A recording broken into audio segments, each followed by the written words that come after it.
एक दिन आदेश अपनी मम्मी के साथ में मंदिर जाता है। आदेश का मन वैसे तो बिल्कुल भी मंदिर जाने का नहीं था, लेकिन फिर भी वह अपनी मम्मी के कहने पर वहां चला जाता है। आदेश को बिल्कुल नहीं पता था कि उसका आज मंदिर जाना उसकी जिंदगी को एक नई दिशा देने वाला था। आदेश की मम्मी मंदिर के अंदर चली जाती है तो वहीं आदेश मंदिर के बाहर अपनी मम्मी के आने का इंतजार करता रहता है। इतने में ही आदेश की नज़र एक लड़की पर पड़ती है जो गुलाबी कलर का सूट सलवार पहने हुए थी। वह देखता है कि एक छोटा बच्चा उस लड़की के कपड़े को पकड़कर खींच रहा था। यह देखकर आदेश हंस पड़ता है, लेकिन जैसे ही लड़की उस छोटे बच्चे की तरफ पलटकर उसे डांटती है तो आदेश उसे देखता ही रह जाता है। वह लड़की आदेश को इतनी खूबसूरत लगती है कि उसकी नज़र उससे हटती नहीं है। आदेश मन ही मन सोचकर दुखी भी हो जाता है। वह सोचता है कि यह बच्चा उसका है क्या, मतलब इस लड़की की शादी हो चुकी है, वरना इसे तो मैं जरूर पटाता। थोड़ी देर में उस बच्चे की असली मम्मी आकर उसे अपनी गोद में उठा लेती है।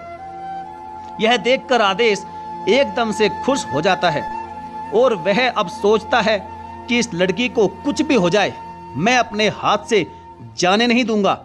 इसे मैं अपना बनाकर ही रहूंगा, हासिल करके ही रहूंगा। लड़की मंदिर से जाने लगती है तो आदेश भी उसके पीछे पीछे चल देता है। थोड़ी देर में लड़की की नज़र आदेश पर पड़ती है तो लड़की उसको गुस्से में देखकर उससे नज़र फेर लेती है। यह देखकर आदेश की हिम्मत आगे बढ़ने की नहीं हो रही थी। फिर वह सोचता है कि मेरे पास यही मौका है, क्या पता अगली बार यह दिखे या ना दिखे। लेकिन उसे डर भी लग रहा था कि अगर वह आगे बढ़ा और उसने उसे कुछ कह दिया तो उसकी तो बेइज्जती हो जाएगी। इसलिए वह चुपके उस लड़की का उसके घर तक पीछा करता है और उसके घर का पता जान लेता है।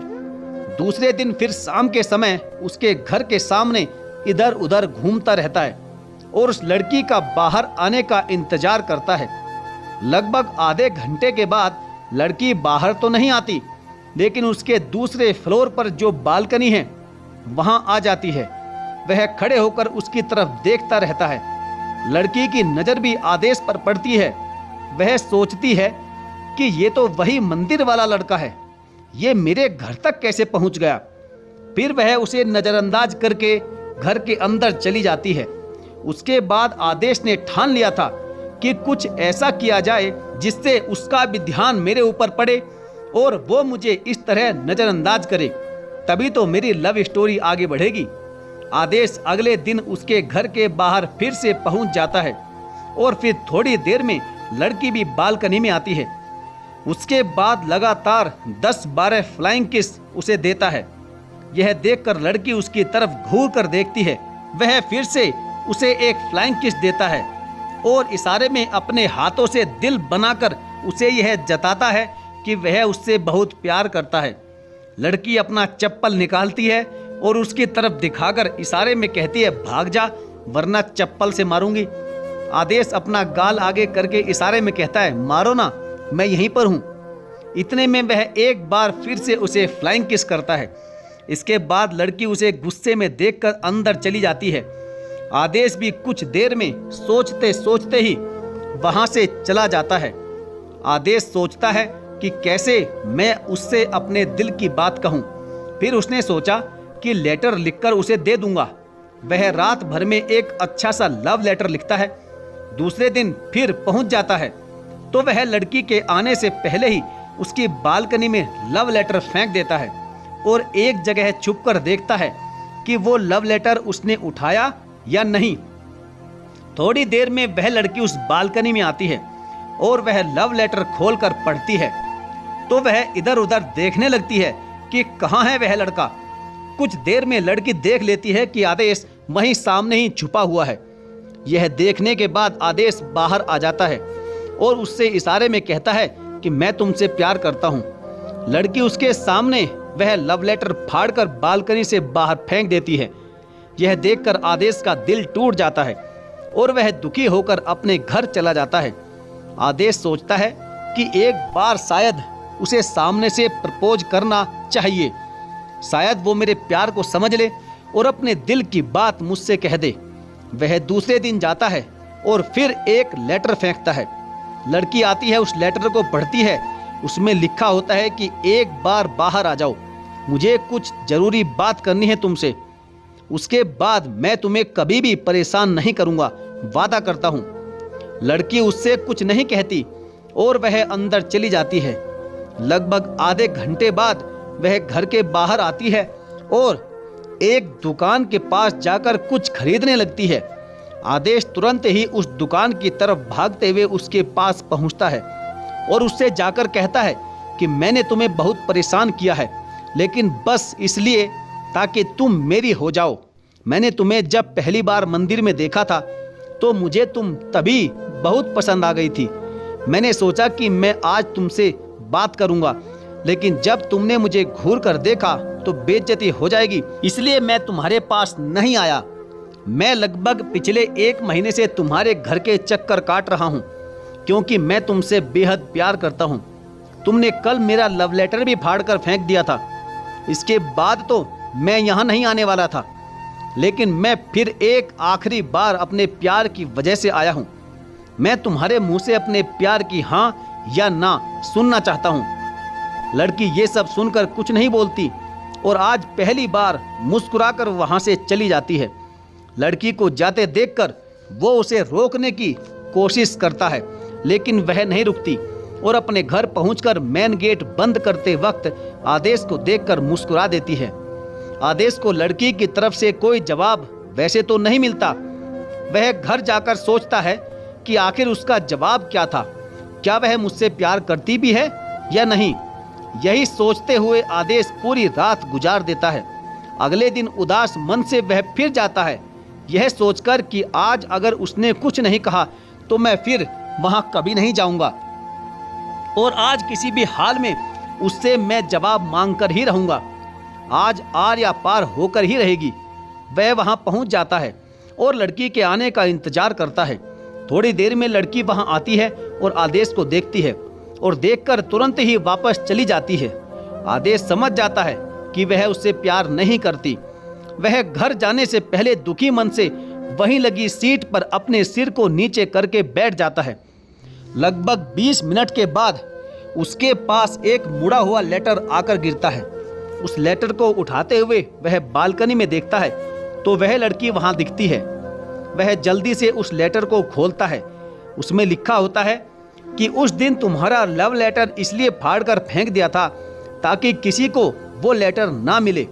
मैं तुम्हारे लिए ही हर रोज बालकनी में उसी समय आती हूँ जिस समय तुम आकर मेरे घर के सामने खड़े होते हो। हाँ, मैं भी तुमसे प्यार करती हूँ। यह पढ़कर आदेश खुशी के मारे झूमने लगता है और लड़की की तरफ देखकर एक फ्लाइंग किस करता है और इस बार लड़की उसकी फ्लाइंग किस को पकड़ लेती है और हंसते हुए अंदर चली जाती है। आदेश अब बहुत खुश हो जाता है और रात भर बस यही सोचता है कि मैं उससे मिलूंगा कैसे।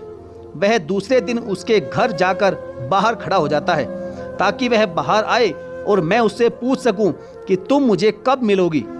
वह उसको फिर से बालकनी में चिट्ठी फेंकता है जिसमें लिखा होता है कि कहां और कब मिलोगी, और चिट्ठी फेंककर आदेश वहां से चला जाता है क्योंकि उसे कोई और घर का काम भी था। लेकिन उस बालकनी में उसकी मम्मी वहां आ जाती है और उस चिट्ठी को पढ़ने लगती है। चिट्ठी पढ़कर वह इधर उधर देखने लगती है कि मम्मी समझ जाती है कि यहाँ जरूर कुछ गड़बड़ है और वह चिट्ठी फाड़कर फेंक देती है। आदेश थोड़ी देर में वापस आता है तो वहाँ लड़की नहीं रहती है। आदेश बहुत परेशान हो जाता है। यह लड़की कोई जवाब क्यों नहीं दे रही है? अभी तक तो मुझे इसका नाम भी नहीं पता। आदेश इसी तरह 2-3 दिन लगातार आता है, लेकिन उसे ना तो लड़की दिखती और ना ही उसका कोई जवाब मिलता। अब वह सोचता है कि क्या हो गया उसे। उसने बोला तो था कि वह मुझसे प्यार करती है।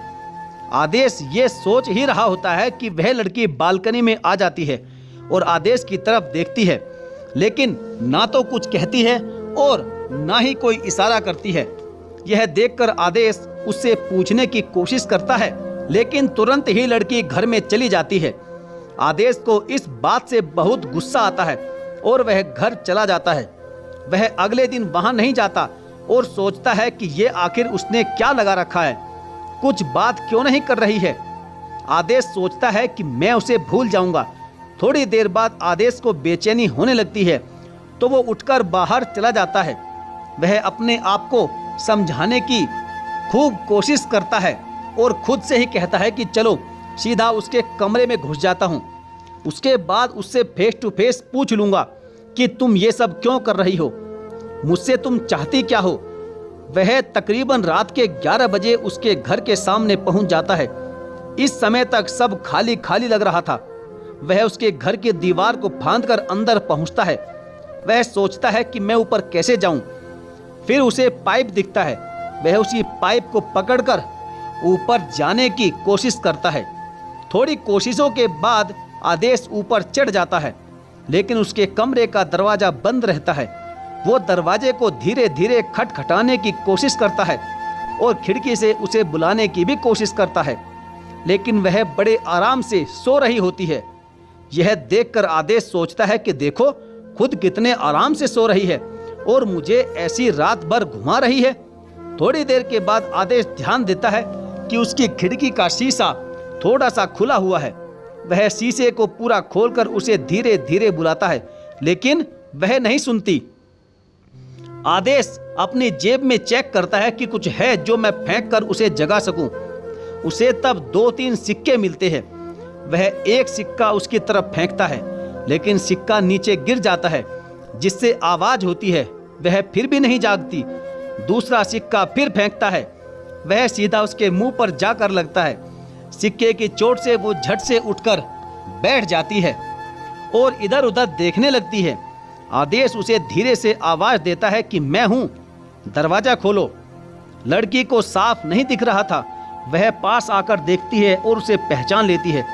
उसके बाद दरवाजा खोलकर कहती है कि तुम इतनी रात यहाँ क्या कर रहे हो, कोई देख लेगा तो हम दोनों की खैर नहीं। इस पर आदेश कहता है कि देखने दो, पहले यह बताओ कि तुम इतने दिन से मेरे सवाल का कोई जवाब क्यों नहीं दे रही हो। मैंने तुम्हें एक चिट्ठी भी लिखी थी। तब वह लड़की कहती है कि मुझे तुम्हारी कोई चिट्ठी नहीं मिली। आदेश कहता है कि अच्छा छोड़ो, ये बताओ कब और कहाँ मिलोगी मुझसे। लड़की कहती है कि कल उसी जगह उसी समय पर जहां हम पहली बार मिले थे। फिर वह कहती है कि अब यहाँ से चले जाओ वरना कोई देख लेगा। आदेश वहां से तुरंत हंसते हंसते चला जाता है। दूसरे दिन सुबह मंदिर में जाकर उसका इंतजार करता है। वह थोड़ी देर में आती है। आदेश तुरंत उसके पास जाकर उसे कहता है कि पहले तो मुझे अपना मोबाइल नंबर दे दो। वह नंबर देती है तो आदेश कहता है कि नाम तो बता दो, किस नाम से सेव करूं। लड़की अपना नाम बताती है, पूर्णिमा। और फिर वो पूछता है तुम इतने दिन से मुझसे कोई इशारा क्यों नहीं कर रही थी, ना ही तुम बालकनी में आती थी। लड़की कहती है कि मैं घर के काम में उस समय बहुत ज़्यादा व्यस्त थी, इसलिए नहीं आ रही थी। आदेश अब बहुत खुश था और अब उसे इतने दिनों के बाद उसका प्यार मिल चुका था। दोनों खुशी खुशी आज एक साथ हैं। तो साथियों, यह थी आज की हमारी छोटी सी कहानी। आपको कैसी लगी आप हमें कमेंट करके ज़रूर बताएं। और हाँ, यदि आपने अभी तक हमारे चैनल को सब्सक्राइब नहीं किया है तो सब्सक्राइब करके बेल आइकन को ज़रूर प्रेस कर लीजिएगा। तो चलिए साथियों, मिलेंगे फिर और किसी कहानी के साथ। तब तक के लिए धन्यवाद। जय हिंद।